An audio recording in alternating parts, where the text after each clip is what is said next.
Hello and welcome to your channel as they like it. Geography for all exams की series में आज हम आपके लिए लेके आए हैं एक ऐसा टॉपिक जो बहुत लोगों को कंफ्यूजिंग लगता है और इस कारण से उसके क्वेश्चन वो गलत कर बैठते हैं। इस टॉपिक से क्वेश्चन ऑलमोस्ट हर एग्जाम में रेगुलरली पूछे जाते हैं और ये टॉपिक है जेट स्ट्रीम्स। तो आइए देखते हैं क्या होती हैं jet streams. Jet streams high speed winds होती हैं जो ब्लो करती हैं horizontally in the upper layers of troposphere और इनका जनरल डायरेक्शन होता है from the west to east. ये narrow band of streams around 160 to 480 kilometres wide होता है और 900 टू अराउंड 2000 मीटर्स थिक होता है। जेट स्ट्रीम के कोर में स्पीड 300 किलोमीटर्स पर आवर तक भी चली जाती है। जेट स्ट्रीम्स उन एरियाज में डेवलप करती है जहां पर डिफरेंट एयर मासेस आकर मिलते हैं। ऐसा इसलिए होता है क्योंकि इन एयर मासेस का टेम्परेचर डिफरेंट होता है। जितना ज़्यादा ये टेम्परेचर डिफरेंस होगा उतनी ही स्ट्रॉन्ग हो जाएंगी jet streams. Jet streams extend करती हैं from 20 degrees latitude to the poles in both the hemispheres. आइए अब जानते हैं कुछ characteristics of jet streams. Jet stream flow करती हैं from the west to the east और ये कर्व्ड और मेएंडरिंग पाथ फॉलो करती हैं और इनका ये पाथ कोरियोलिस फोर्स के कारण होता है। जेट स्ट्रीम की हाइट वेरी करती है। इन जनरल उनकी हाइट डिक्रीज करती है फ्रॉम इक्वेटर टुवर्ड्स पोल्स। ऐसा इसलिए होता है क्योंकि height of troposphere decreases from equator towards poles. ये कंसेप्ट हमने आपको विंड्स वाली वीडियो में बताया है। अगर आपने वो नहीं देखी है तो एक बार उसको ज़रूर रेफ़र कर लें। क्योंकि ट्रोपोस्फेयर की हाइट इक्वेटर से लेके पोल तक डिक्रीज करती है और जेट स्ट्रीम्स ट्रोपोस्फेयर के टॉप लेयर पे बनती हैं, इसी कारण से जेट स्ट्रीम्स की हाइट भी इक्वेटर से पोल की तरफ जाते हुए डिक्रीज करती है। जेट स्ट्रीम्स एम्बेडेड होती हैं in the upper air westerlies. Jet stream की high velocity due to intense pressure gradient and thermal contrast के कारण होती है। जेट स्ट्रीम्स वेरी करती हैं अकॉर्डिंग टू सीजनल वेरिएशंस और इसीलिए colder part of the year में वो माइग्रेट कर जाती हैं टुवर्ड्स द इक्वेटर और समर सीजन्स में जेट स्ट्रीम्स पोल्स की तरफ मूव कर जाती हैं। क्योंकि विंटर सीजन में टेम्परेचर कंट्रास्ट ज़्यादा होता है इसीलिए विंटर्स में जेट स्ट्रीम की वेलोसिटी ज़्यादा हो जाती है। जेट स्ट्रीम्स का बहुत इम्पैक्ट होता है हमारे क्लाइमेट पर क्योंकि ये एयर मासेस को मूव कर देती हैं। जेट स्ट्रीम्स की मेएंडरिंग को रॉसबी वेव्स भी कहा जाता है। जेट स्ट्रीम्स विंटर में इक्वेटर की तरफ एक्सटेंड कर जाती हैं।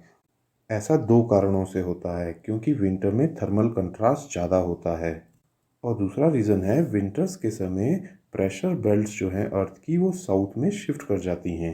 नेक्स्ट इम्पॉर्टेंट कैरेक्टरिस्टिक है कि जेट स्ट्रीम्स जियोस्ट्रोफिक विंड्स होती हैं। अब जियोस्ट्रोफिक विंड्स क्या होती हैं वो आगे हम वीडियो में समझाएंगे। पहले हम देखते हैं जेट स्ट्रीम्स कैसे बनती हैं।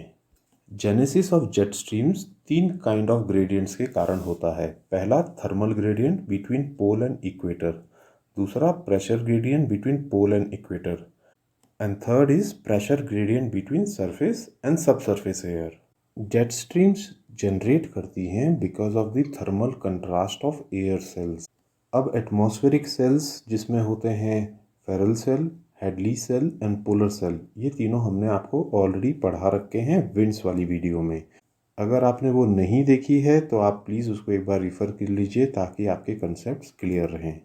अब इस 3 सेलुलर सिस्टम में 30 degrees north and south latitude और 50 to 60 degrees north and south latitude पर टेम्परेचर कंट्रास्ट सबसे ज़्यादा होते हैं। ये वो रीजन्स हैं जहाँ पे कि हेडली सेल मिलता है फेरल सेल से और फेरल सेल मिलता है पोलर सेल से। क्योंकि टेम्परेचर कंट्रास्ट सबसे ज़्यादा इन्हीं दो लोकेशंस पे होते हैं, इसी कारण से विंड की जो स्ट्रेंथ होती है अपर एयर एटमॉस्फेयर पे इन्हीं लैटिट्यूड पे सबसे ज़्यादा होती है। 50 to 60 degrees north and south latitude पे लोकेटेड होती है, इसी कारण से पोलर जेट स्ट्रीम। और ऐसे ही सब ट्रॉपिकल जेट स्ट्रीम लोकेटेड होती है अराउंड 30 डिग्रीज लैटिट्यूड। अब आप ये तो समझ ही गए हैं कि जेट स्ट्रीम्स के क्रिएशन के लिए कंट्रास्टिंग एयर मासेस का मिलना ज़रूरी है जो कि जनरली मीट करते हैं इन्हीं दो लैटिट्यूड्स पर। अब ध्यान से समझिए, जब वार्म एयर मास मीट करता है कूलर एयर मास को तो वार्म एयर राइज कर जाती है अबव द कूलर एयर। और क्योंकि दोनों एयर मासेस के टेम्परेचर और डेंसिटीज़ डिफरेंट होते हैं इसी कारण से ट्रांजिशन जोन पे प्रेशर डिफरेंस सबसे ज़्यादा हो जाता है और इसी के कारण जनरेट होती है jet streams in the upper atmosphere. यहाँ पे ध्यान देने वाली बात ये है कि ये जो विंड क्रिएट होती है due to pressure gradient directly move नहीं करती है from the hot to the cold area. In fact इस विंड पर पड़ता है कोरियोलिस फोर्स और इसी कोरियोलिस फोर्स के कारण ये विंड बन जाती है जियोस्ट्रोफिक विंड और इसी के कारण इनका डायरेक्शन हो जाता है from the west to the east. इस पॉइंट को आप ध्यान से समझ लें क्योंकि एयर मासेस तो देखिए आप नॉर्थ साउथ डायरेक्शन में हैं, तो विंड टू नॉर्थ साउथ जानी चाहिए थी या साउथ टू नॉर्थ जानी चाहिए थी, जबकि जेट स्ट्रीम्स जो हैं वो बहती हैं फ्रॉम वेस्ट टू ईस्ट। तो अब आपको समझ में आया होगा कि jet streams west to east इसलिए बहती हैं क्योंकि ये जियोस्ट्रोफिक विंड बन जाती हैं। आइए अब समझते हैं जियोस्ट्रोफिक विंड्स क्या होती हैं। जियोस्ट्रोफिक विंड तब क्रिएट होती है जब एग्जैक्ट बैलेंस होता है between the Coriolis force and the pressure gradient force. Upper atmosphere में विंड्स कंट्रोल होती हैं by pressure gradient force and the Coriolis force. अब जो air mass high pressure area से लो प्रेशर एरिया की तरफ मूव कर रहा था उस पे लग जाता है Coriolis force and according to the Ferrel's law ये कोरियोलिस फोर्स राइट में टर्न कर देता है इन विंड्स को इन दी नॉर्दर्न हेमिस्फेयर और लेफ्ट में करता है in the southern hemisphere. Ferrel's law Coriolis force क्या होता है ये हमने विंड्स वाली वीडियो में डिटेल में डील किया था, तो इसको हम यहाँ पर डील नहीं करेंगे। अगर आपने अभी तक विंड्स वाली वीडियो नहीं देखी है तो इट इज़ रिक्वेस्टेड कि आप एक बार उसे देख लीजिए ताकि आपके कंसेप्ट्स क्लियर रहें। अब जैसे जैसे विंड की स्पीड इंक्रीज होती रहती है वैसे ही इंक्रीज करता है कोरियोलिस फोर्स का डिफ्लेक्शन, क्योंकि Coriolis force is directly proportional to the speed of the wind.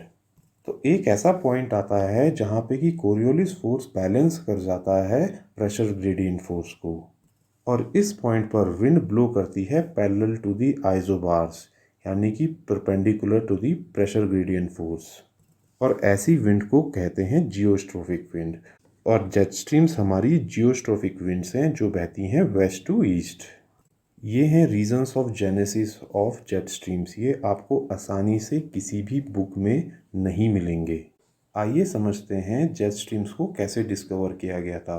Jet streams के बारे में मेट्रोलॉजिस्ट को तब पता चला था जब during second world war American fighter jets jet stream की वजह से ऑब्स्ट्रक्ट हुए थे during their bombing mission over Japan. आइए ब्रीफ में देख लेते हैं टाइप्स ऑफ जेट स्ट्रीम्स।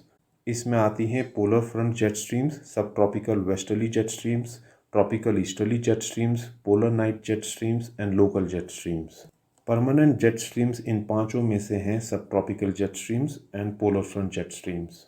आइए अब जानते हैं जेट स्ट्रीम्स का एयर ट्रैवल पर क्या इम्पैक्ट होता है। जेट स्ट्रीम्स के कारण east bound flights generally less time लेती है in comparison to the west bound flights.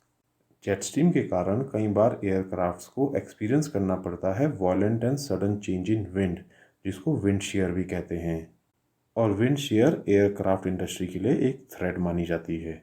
Jet stream बहुत इम्पैक्ट करता है climate and weather of a place और इसका इम्पैक्ट इंडियन मानसून पे काफ़ी प्रोमिनेंट है। इंडियन मानसून को कैसे जेट स्ट्रीम इम्पैक्ट करती है वो हम इंडियन मानसून वाली सीरीज़ में देखेंगे। तो दोस्तों ये थी हमारी कवरेज रिगार्डिंग जेट स्ट्रीम्स, जो कि एग्ज़ाम के व्यू पॉइंट से बहुत ज़्यादा इंपॉर्टेंट है। अगर आपको ये वीडियो पसंद आई हो तो हमारे चैनल को लाइक एंड सब्सक्राइब करें, साथ ही इंस्टाग्राम और टेलीग्राम से जुड़ें जहाँ की हम फ्री क्वेश्चन बैंक और फ्री PDF देते हैं। Thank you.